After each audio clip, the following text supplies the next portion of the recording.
અક્ષર અકાદમીના online platform પર હું professor doctor વી.સી. Rathod આપનું સ્વાગત કરું છું.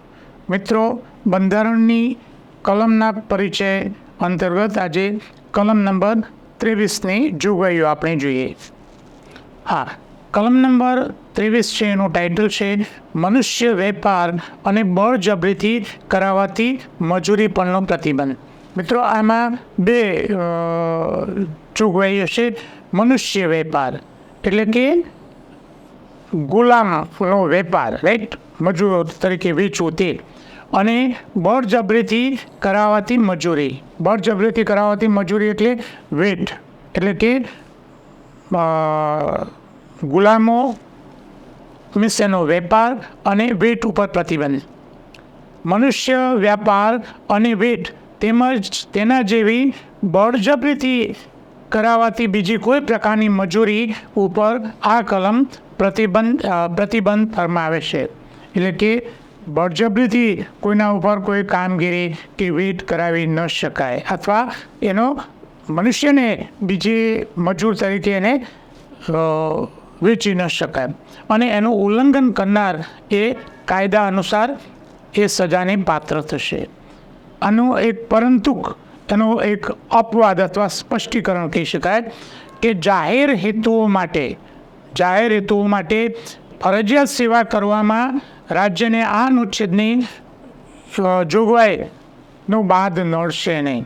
સરકારે નક્કી કર્યું હોય કે દરેકે 2 કલાક આ કામ ફરજિયાત કરવું, તો પછી સરકારને એ છૂટ છે જાહેર હેતુ માટે, રાઈટ. કે અમુક વખતે સરકાર ફરમાન કરે કે મિલિટરીમાં કે એનસીસીમાં ફરજિયાત જોડાવવું કોલેજમાં ભણતા વિદ્યાર્થીઓએ, તો એ સરકારને એમાં છૂટ છે. અને એવી સેવા કરવામાં ફક્ત ધર્મ, જાતિ, જ્ઞાતિ, વર્ગ કે તેમાં કોઈ કારણે રાજ્યથી કોઈ ભેદભાવ રાખી શકશે નહીં, અને એમાં પછી કોઈના ઉપર એ ભેદભાવ રાખવામાં આવશે નહીં. એટલે અહીંયા વેટ ઉપર પ્રતિબંધ આ કલમ મૂકે છે, અને વેચાણ ઉપર, મનુષ્યના વેચાણ ઉપર. મિત્રો, બંધારણ અંગેના અમારા 2 પુસ્તકો છે. ભારતનું બંધારણ અને રાજ્ય વ્યવસ્થા, વન-લાઇનર અને MCQ ક્લાસ 3 માટે ખૂબ જ અગત્યનો એવો પુસ્તક છે, જેમાં દરેક ભાગના અંતે વન-લાઇનર પ્રશ્નો આપ્યા છે.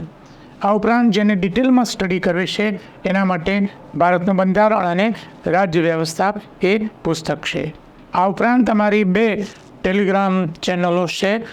વી.સી. રાઠોડ કરંટ અફેર્સ, જેમાં રોજે રોજનું કરંટ અફેર્સ એમાં મૂકવામાં આવે છે. દરરોજ 10 થી 15 જેટલી પોસ્ટ મૂકવામાં આવે છે. 1-2 ફ્રી વિડીયો મૂકવામાં આવે છે. આ ઉપરાંત ગૌરવંતી ગુજરાતી ટેલિગ્રામ ચેનલ છે, જેમાં ગુજરાતી ભાષા, ગુજરાતી સાહિત્ય અને ગુજરાતી વ્યાકરણને લગતી પોસ્ટ મૂકવામાં આવે છે. હજુ સુધી જો તમે અમારી આ બંને ટેલિગ્રામ ચેનલ જોઈન ન કરી હોય તો તમે જોઈન કરી લેશો. અને વધુમાં આજનો આ વિડીયો આપને પસંદ આવ્યો હોય તો લાઈક કરીને શેર કરવાનું ભૂલતા નહીં.